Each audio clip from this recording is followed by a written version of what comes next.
Nakaburol na sa isang memorial chapel sa Minalim, Pampanga ang abo ng pinaslang na beauty queen na si Geneva Lopez. Labis ang pagdadalamhati ng kanyang pamilya sa pagkawala ng kanilang pinakamamahal na si Geneva. Kwento ng kapatid nito, mabait at masayahin ang dalaga. Kaya't gano'n na lamang ang kanilang pagkabigla sa malagim na sinapit ng kanyang kapatid.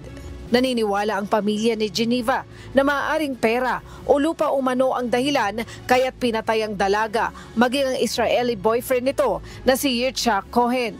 Personally, pera.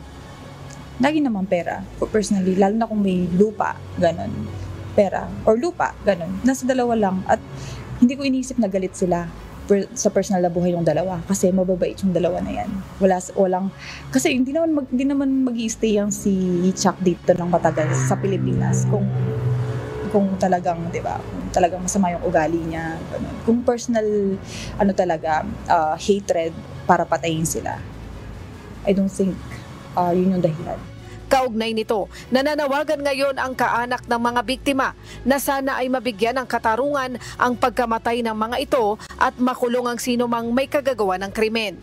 Sa gumawa nito sa mga taong mahal namin, mga taong normal lang na bubuhay, walang ibang gusto sa buhay kundi mabuhay ng matiwasay, maging successful kung ano man yung kinakamit nila sa buhay nila.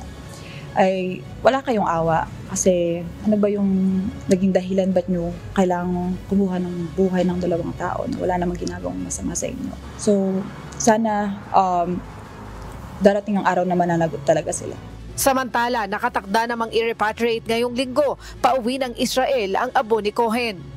Noong Sabado, natagpuan ng mga otoridad ang bangkay ng dalawang biktima sa isang quarry site sa Capas, Tarlac. Ilang araw matapos na mapaulat na nawawala ang mga ito. Base sa autopsy report, sinasabing nagtamo ng mga tama ng bala ng baril ang mga biktima na naging sanhi ng pagkamatay ng mga ito. Leslie Widem, humahataw sa balita ngayon.